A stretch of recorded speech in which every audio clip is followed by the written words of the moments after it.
काढा बाहेर. आम्ही त्यांना सगळ्यांना सांगतो, आमच्या पेशंटला आम्ही घेऊन जातो, त्यांना तिकडे ऍडमिट करतो, हॉस्पिटल रिकामी करा, लॉक लावूया, विषय संपून टाकू.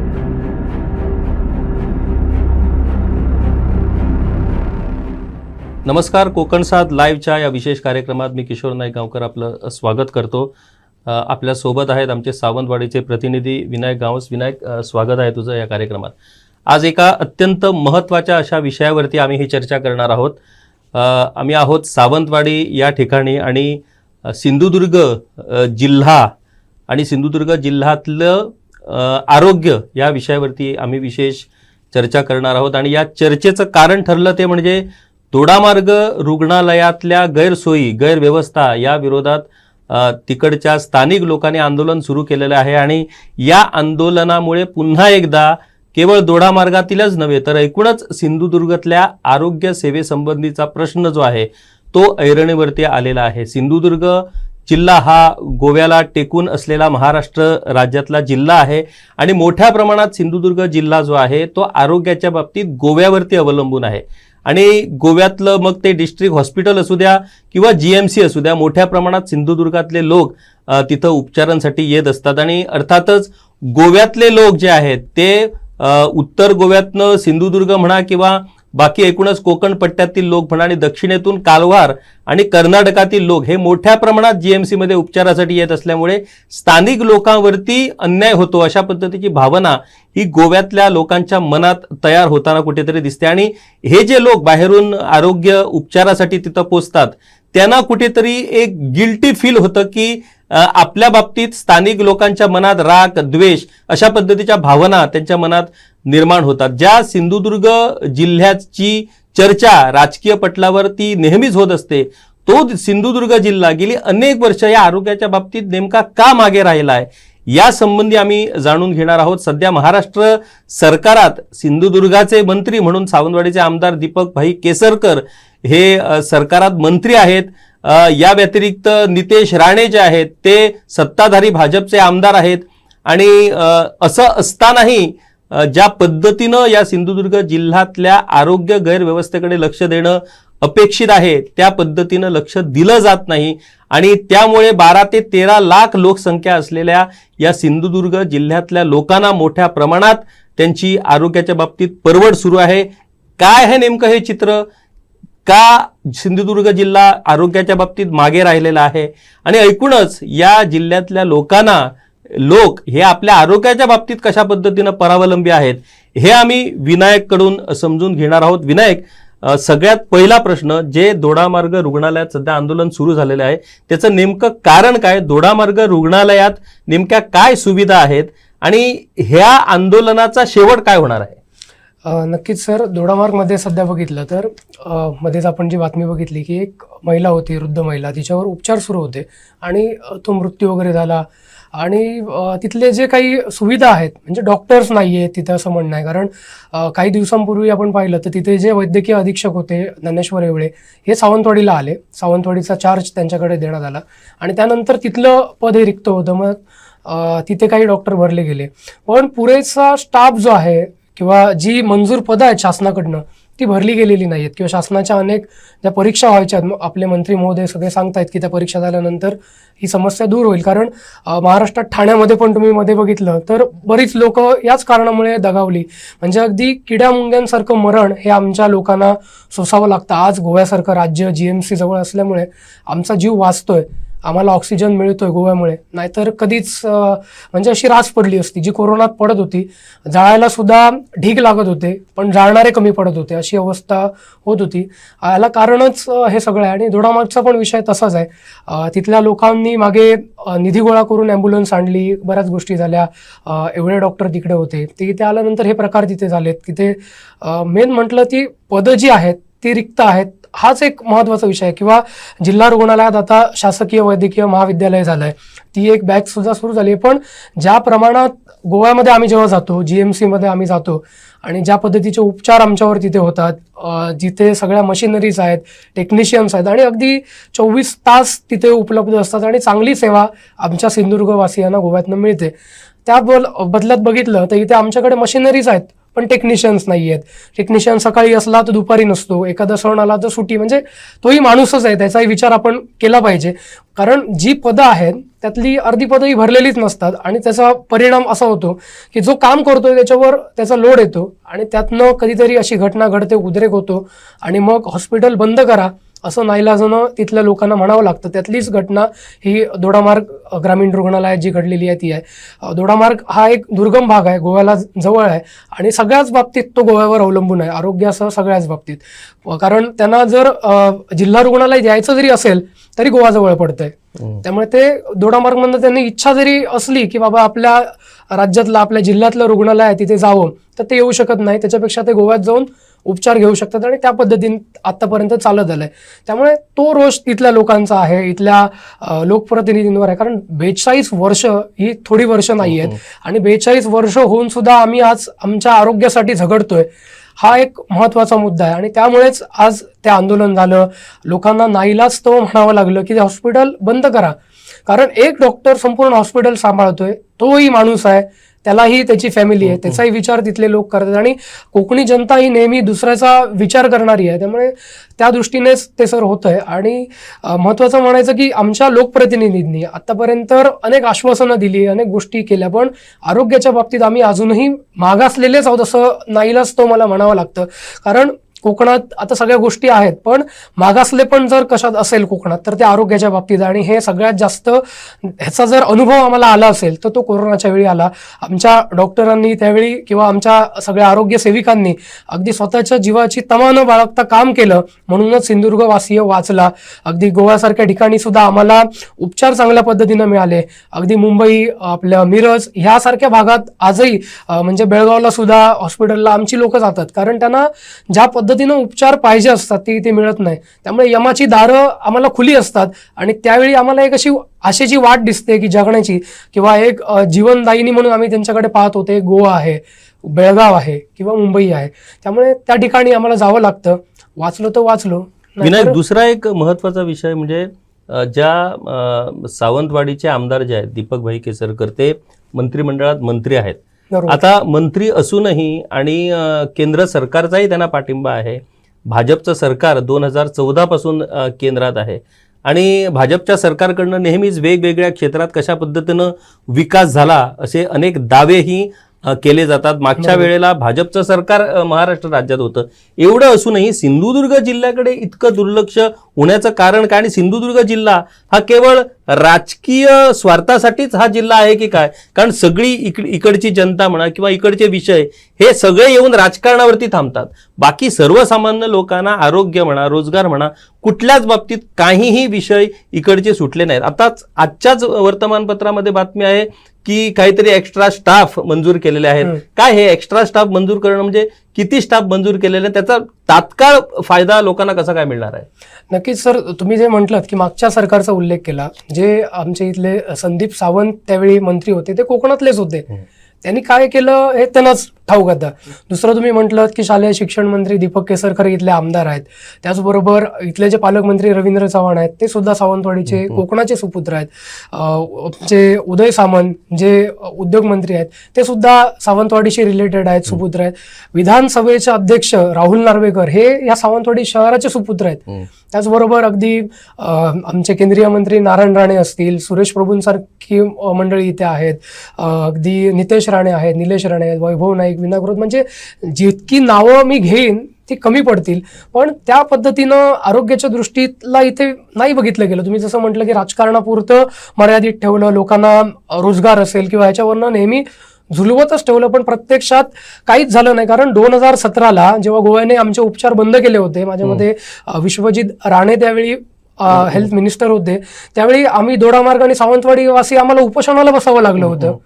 2017मध्ये जेव्हा आम्हाला उपोषण करावं लागलं, आंदोलनात्मक भूमिका आम्ही जेव्हा घेतली, तेव्हा गोव्याने आम्हाला उपचार सुरू केले. माझ्यामध्ये परिकर आणि या सगळ्या मंडळींनी त्यावेळी ह्या गोष्टी लक्षात घेऊन, कारण गोवा आणि सिंधुदुर्गचं जे नातं आहे ते ओळखून आम्हाला उपचार दिले आणि त्यामुळे आज आम्हाला जीवन मिळतंय.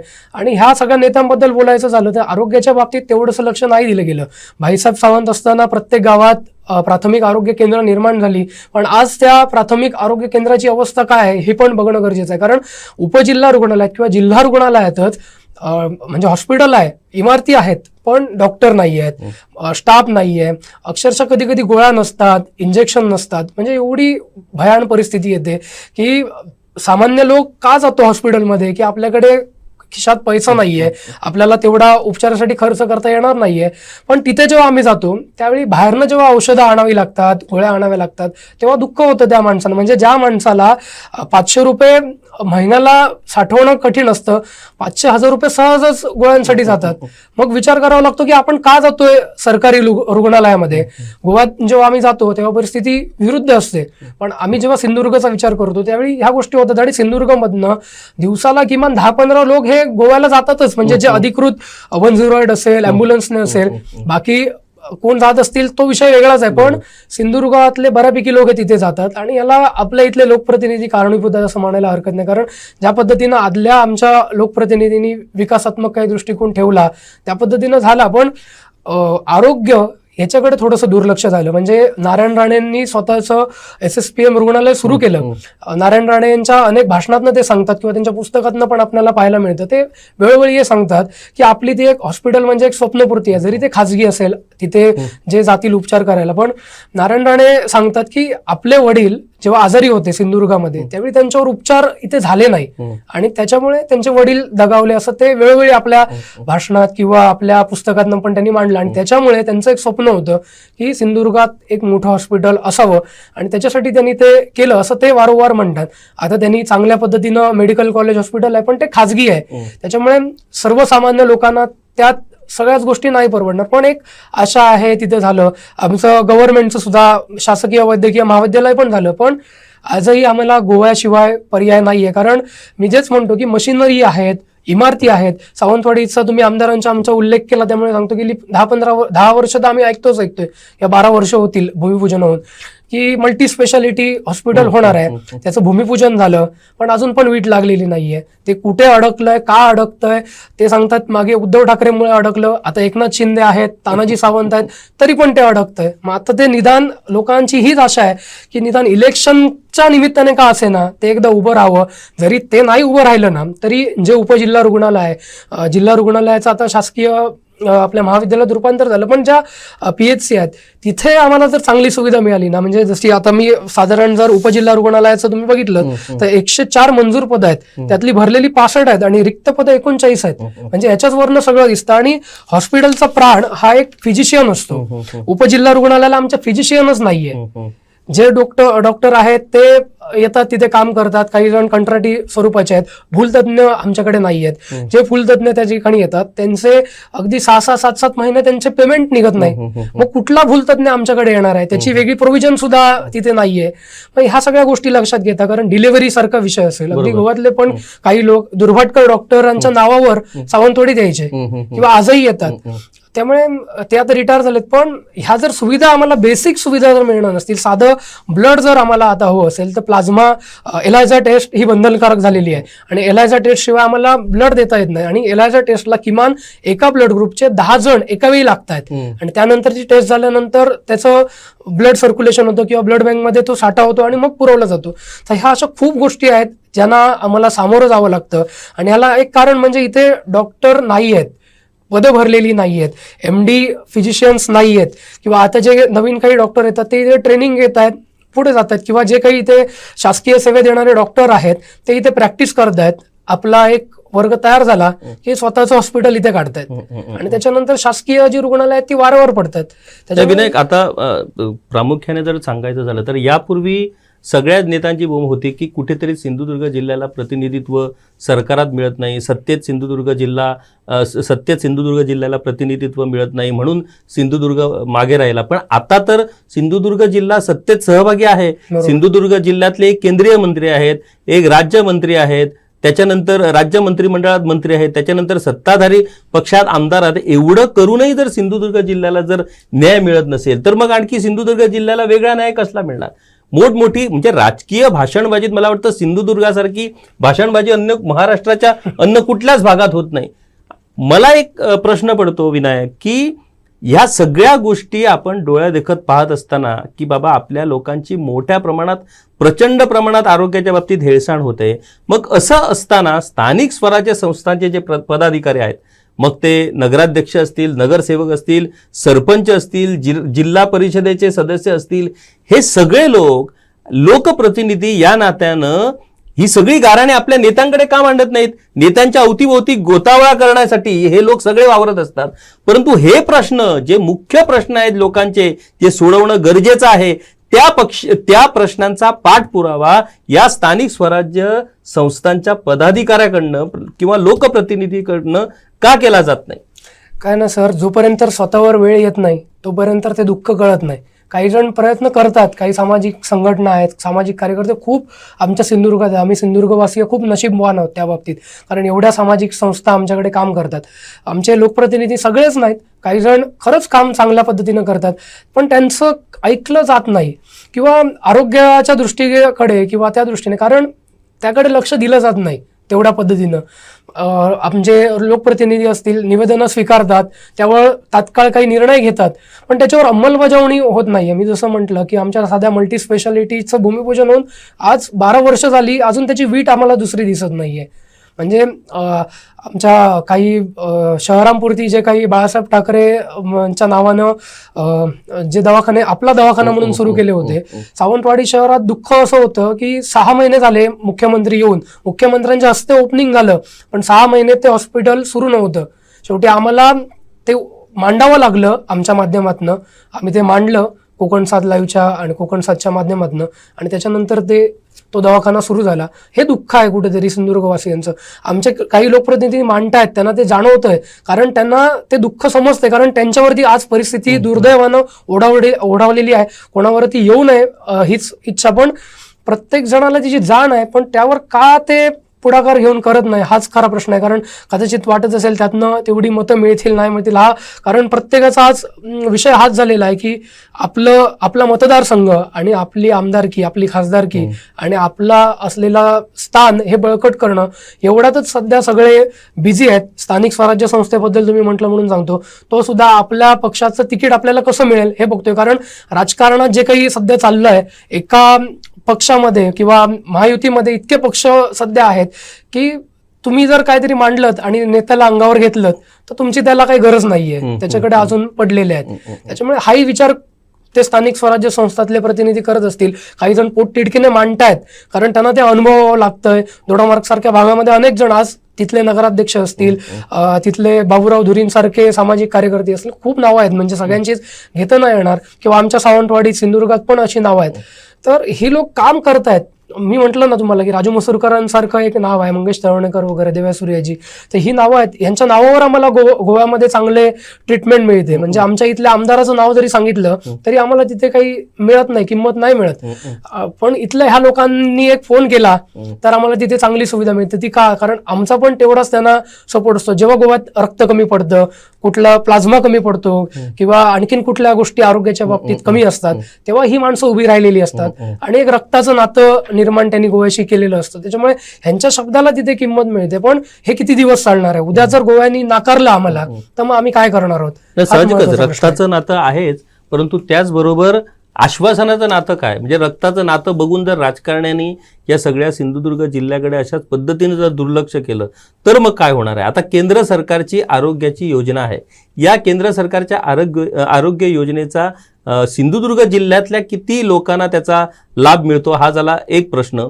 दुसरी गोष्ट, आजच कुठल्या तरी वर्तमानपत्रात मी वाचले की मोफत औषधं ही हॉस्पिटलमध्ये मिळत असल्यामुळे मोठ्या प्रमाणात लोकांची सोय झालेली आहे, लोकांचे त्रास कमी झालेले आहेत, लोकांना या मोफत औषधांचा लाभ मिळतो. हे खरं वास्तव आहे? खरोखरच लोकांना त्या मोफत औषधांचा लाभ मिळतोय? मोफत औषधं मिळतात की दरवेळेला हे आहे ते नाही, ते आहे हे नाही? काय नेमकी परिस्थिती आहे? ना नक्कीच, पहिलं तुम्ही जसं म्हटलं तसं राजीव गांधी योजना म्हणजे आताची महात्मा फुले योजना, याचा फायदा होतो, पण तो सगळ्यांनाच होतो असं नाही. काही संस्था आहेत त्या त्याच्यासाठी काम करतात आणि प्रत्येक हॉस्पिटलमध्ये स्वतःहून कोण सांगत नाही की ही योजना आमच्याकडे आहे. ज्याला माहीत असतं त्यालाच त्याचा फायदा होतो, नाहीतर नाही होत त्याचा फायदा. किंवा बहुतांश आम्ही गोव्यावरच डिपेंड असतो. म्हणजे सध्या जर काय झालं तर आमचा फक्त जे हॉस्पिटल आहे ते फक्त रेफर करण्यापुरती मर्यादित राहिलेलं आहे. एक सही आणि एक पत्र घ्यायचं, गाडीमध्ये बसायचं आणि हायवेनं सरळ बांबोळी गाठायची आणि बांबोळीत पेशंट वाचला तर तो घरी आणायचा, नाहीतर मग जायचं, आपण तयारी पुढची करायची. हा सगळा दिनक्रम सुरू असतो. त्याच्यामुळे ज्याला माहिती आहे किंवा ज्याच्याकडे ते दाखले आहेत, म्हणजे पिवळं रेशन कार्ड आहे किंवा आपलं भगवं रेशन कार्ड आहे किंवा उत्पन्न कमी आहेत, अशा लोकांना त्याचा फायदा पण होतो. त्याच्यासाठी काही कार्ड सुद्धा शासनानं, म्हणजे योजना खूप चांगल्या पद्धतीने आहेत, पण त्या तळागाळातल्या लोकांपर्यंत अजून पोहोचलेल्या नाहीयेत. जेव्हा आम्ही बेरडकी चौकुळ सारख्या गावात जातो तर तिथल्या गावात अजून पोचलेल्या नाहीयेत. त्या तिथेपर्यंत पोचतील त्यावेळी खऱ्या अर्थानं त्याला न्याय मिळेल किंवा तिथल्या लोकांना न्याय मिळेल. दुसरं तुम्ही म्हटलं की मोफत जी औषधं आहेत ती मोफत औषधं कुठली मिळतात हा पण एक विषय आहे आणि महत्वाचा विषय आहे. त्यामुळे मोफत मिळतात, चांगल्या पद्धतीने मिळतं, पण ते पूर्ण वेळ टिकत नाही. ज्यावेळी आपण बघतो काय असा एक क्षण येतो की एक औषध मिळत नाही, मोफत तर लांबचीच गोष्ट आहे. मग त्यावेळी जेव्हा आम्ही तिथल्या डॉक्टरांना विचारतो, तिथल्या प्रशासनाला विचारतो, तर त्यांच्याकडनं उत्तर मिळतं की आम्ही CS कडे पाठपुरावा केलेला आहे, त्यांच्याकडनं जेव्हा येईल तेव्हा ते देतील. CS ना विचारलं, ते सांगतात नाही, आम्ही आमच्या वरिष्ठांकडे पाठपुरावा केलेला आहे, त्यांच्याकडनं जेव्हा येणार त्यावेळी ती लगेच मिळतील. पण पालकमंत्री इथले आमचे सांगतायत की आमच्याकडे मागणीच होत नाही. म्हणजे नक्की काय कारभार तिथला चालतोय हे समजत नाही. कदाचित असं वाटतं की त्या वैद्यकीय ह्या आरोग्य क्षेत्रामध्ये एक असा माणूस पाहिजे की त्याने फक्त ह्या गोष्टी बघितल्या पाहिजे. कारण जे वैद्यकीय अधीक्षक आहेत किंवा आमचे सिव्हिल सर्जन आहेत हे रुग्णसेवेत असल्यामुळे कदाचित त्यांना तो प्रशासकीय भाग तेवढा सांभाळता येत नसेल, कागदी घोडे नाचवता येत नसतील आणि ज्यावेळी अंगावर येतं त्यावेळी ते ढकलाढकलीचं काम करत असतील कदाचित. त्यामुळे जेव्हा मंत्री सांगतात तेव्हा लगेच साठा उपलब्ध होतो. किंवा काल पण दीपक केसरकरांच्या माध्यमातून, आमदार निधीतनं पण आमच्या उपजिल्हा रुग्णालयाला काही निधी दिलाय, काही सुविधांसाठी पण हे केलं. पण हे जेव्हा त्यांच्यापर्यंत पोहोचतंय, रुग्ण कल्याण समित्या ज्या आहेत आमच्या रुग्णालयाच्या, त्या कुठे असतात, ते काय करतात, त्यांच्यापर्यंत हे प्रश्न, कारण आमदारांचा एक प्रतिनिधी त्या रुग्ण कल्याण समितीमध्ये असतो, मग ते काय करतात नेमकं, हाच एक महत्वाचा प्रश्न आहे. त्यांनाच जेव्हा इथले लोक कुठेतरी ओरडतात किंवा कुठेतरी बोलतात, असं वाटतं की ते डॉक्टरांच्या विरोधात बोलतात किंवा आरोग्य क्षेत्राच्या विरोधात बोलतात, पण तसं नसतं. तिथल्या लोकांना चांगली सेवा मिळावी याच्यासाठी ते बोलत असतात. आणि ज्या लोकांना तिथे नेमलंय ते एक बोलत नाहीत म्हणून त्यांना बोलावं लागतं. आणि मग बातमी आली किंवा कोणीतरी निवेदन दिलं, ह्या सगळ्या गोष्टी होतात. पण तोपर्यंत जर चाललंय तर चाललंय, ना तर मग रामभरोसे चाललंय. असंच मला वाटतं आरोग्याच्या बाबतीत ज्या पद्धतीनं सिंधुदुर्ग जिल्ह्याची हेळसांड सुरू आहे ते जर आपण बघितलं तर या हेळसांडीबाबत आणि या परिस्थितीबाबत केंद्रीय मंत्री नारायण राणे, त्याच्यानंतर राज्य मंत्रिमंडळातले मंत्री सावंतवाडीचे आमदार दीपक केसरकर यांना जाब द्यावाच लागणार आहे की का या सिंधुदुर्ग जिल्ह्याची नेमकी परिस्थिती अशा पद्धतीनं का बनलेली आहे. एकीकडे आपले प्रधानमंत्री नरेंद्र मोदी हे आत्मनिर्भर भारत अशी घोषणा करत आहेत आणि दुसरीकडे सगळ्याच म्हणजे भाजप जे सरकार जे आहेत त्या सगळ्या भाजप सरकारच्या राज्यामध्ये स्वयंपूर्ण आत्मनिर्भर या पद्धतीच्या घोषणा कायम होताना आपण पाहतो. परंतु हा सिंधुदुर्ग जिल्हा जो महाराष्ट्राचा एकमेव पर्यटन जिल्हा म्हणून घोषित झालेला आहे, त्या सिंधुदुर्ग जिल्ह्याची नेमकी अशा पद्धतीनं आरोग्याच्या बाबतीत ही हेळसांड का सुरू आहे याचं उत्तर या राजकारणांना, या लोकप्रतिनिधींना द्यावं लागणार आहे. या लोकांनी नेहमी का म्हणून सहन करायचं, प्रत्येक वेळेला या लोकांना राजकीय गुलाम बनवून त्यांना आपल्या मागे फरफटत नेणारे हे लोकप्रतिनिधी या लोकांच्या प्रश्नाबाबत इतके असंवेदनशील का याची उत्तरं ही त्यांना द्यावी लागणार आहे.